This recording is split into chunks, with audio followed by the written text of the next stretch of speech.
Hello दोस्तों, नमस्कार। मैं हूं आपका दोस्त जय। दोस्तों, आज की कहानी बड़ी अजीब सी एक पैरानॉर्मल की घटना से जुड़ी हुई है। दोस्तों, हमारी दुनिया के अलग भी एक और रहस्यमयी लोगों का संसार है जो समय समय पर हमारे बीच आके हमें ये आभास कराते हैं कि वो भी हमारे बीच में यही हैं। चलिए आज की कहानी शुरू करते हैं। दोस्तों, ये कहानी यूपी के बाराबंकी हाईवे के एक गाँव की है। गांव में सागर नाम का एक लड़का रहता था जिसकी उम्र लगभग 26 वर्ष के आसपास रही। सागर पास के फैक्ट्री में कार्य करता था। वैसे हाईवे से उसका तो रोज़ का आना जाना हुआ करता था, पर आज उसकी ज़िंदगी में उसके साथ एक अजीब सी घटना घटने वाली थी जो उसे ज़िंदगी भर भूलने न दे।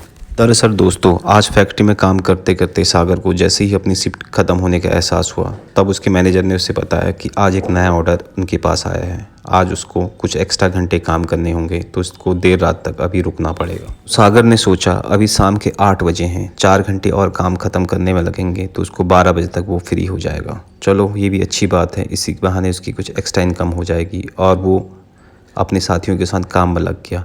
काम ख़त्म करते करते सागर को रात के 12 बज गए। अब उसने सोचा चलो अब मैं घर जा सकता हूँ, और सागर अपनी मोटरसाइकिल निकाल के अपने घर की ओर निकल गया।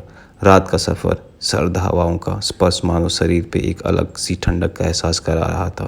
वो हाईवे के किनारे ट्रकों से दूरी बनाकर अपनी बाइक पे चला जा रहा था। तभी कुछ दूरी पे उसे एक छोटे लड़के को हाथ हिलाते हुए देखा। सागर ने जैसे उस लड़के के समीप अपनी बाइक रोकी, सागर के पूछने पे पहले ही उस बच्चे ने बड़ी मासूमियत से मैं कहा, भैया क्या आप मुझे कुछ दूरी तक लिफ्ट दे सकते हैं? मुझे ये खाना अपने उस्ताद के पास लेके जाना है। सागर के पूछने पे पता लगा कि वो लड़का जिसकी उम्र लगभग 16 साल की रही होगी, वह एक ट्रक ड्राइवर के साथ काम करता है, जो कुछ दूरी पर ट्रक का टायर पंचर होने की वजह से अभी वो पास के ढाबे से खाना लेके वापस आ रहा था। उसकी कहानी सुनने के बाद सागर को उस पर तरस आ गया। मासूम सा चेहरा, पुरानी सी शर्ट पहने, हाफ निक्कर में, पैरों में पुरानी सी चप्पल पहने वो सामने खड़ा था। सागर ने सोचा चलो उसको उसके ट्रक के पास छोड़ देते हैं, वैसे भी मैं उसी रास्ते की ओर जा रहा हूँ। सागर ने उसको इशारा किया कि वो उसके पीछे बैठ जाए। लड़का चुपचाप सागर के पीछे बैठ गया और वो लोग आगे बढ़ गए।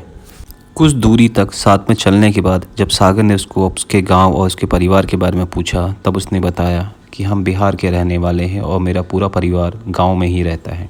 तब सागर ने कहा कि तुम अपने गांव कब से नहीं गए? तब लड़के ने बोला कि भैया हमें 4 साल हो गए, हम गांव नहीं गए।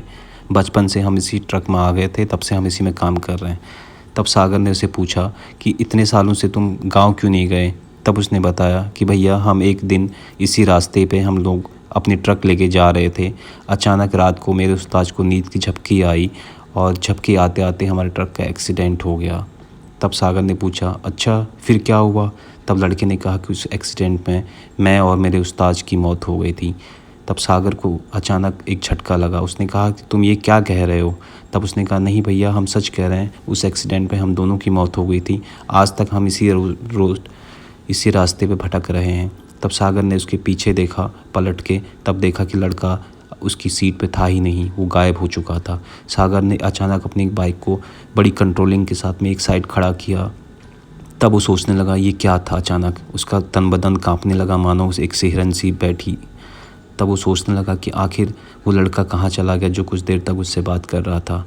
तब सागर को बहुत डर का एहसास हुआ और उसने सोचा कि कहीं उसने सच में उसको एक भूत ना दिखाई दिया हो, और वो भूत ही था। तब सागर ने हड़बड़ाहट में अपनी बाइक संभाली और अपने गांव की तरफ भागने लगा। कुछ देर तक आगे चलते चलते सागर ने देखा कि वही लड़का अपने हाथ में झूला लिए हुए हाथ देकर रुकने का इशारा कर रहा था। तब सागर को कुछ न दिखा, उसने बाइक बहुत तेज़ी से भगाई और अपने गांव पहुंचा। अपने गांव पहुंच के उसने हड़बड़ाहट में दरवाज़ा खोला और अपने रूम में जाके सो गया। रात भर कोसों उसकी नींद आई नहीं, और रात भर उसके बारे में सोचते सोचते उसे नींद आ गई। जब सुबह उठा तब उसने अपने दोस्त को ये चीज़ें बताई कि रात में उसके साथ क्या घटना घटित हुई। तब लड़के ने कहा कि हाँ, कुछ दिन पहले, कुछ सालों पहले ये कहानी एक ट्रक एक्सीडेंट में हुआ था और वहाँ पे दोनों की मौत हो गई थी। आज भी वो दोनों की आत्माएं इसी रोड पे, इसी हाईवे पे रात को भटकती है और लिफ्ट मांगती है। सागर ये सोच के एक सिहरन सी पैदा हुई कि रात को उसके साथ क्या हुआ, जो ज़िंदगी भर उसे याद रहेगी। दोस्तों, ये कहानी आपको कैसी लगी? किसी की कहानी मेरी जुबानी मिलते हैं अगले एपिसोड में। शुभ रात्रि, सब्बा खैर। अगर आपको ये कहानी पसंद आई तो आप मेरे चैनल को सब्सक्राइब करिए। मिलते हैं अगले कहानी पे जल्दी ही। नमस्कार दोस्तों।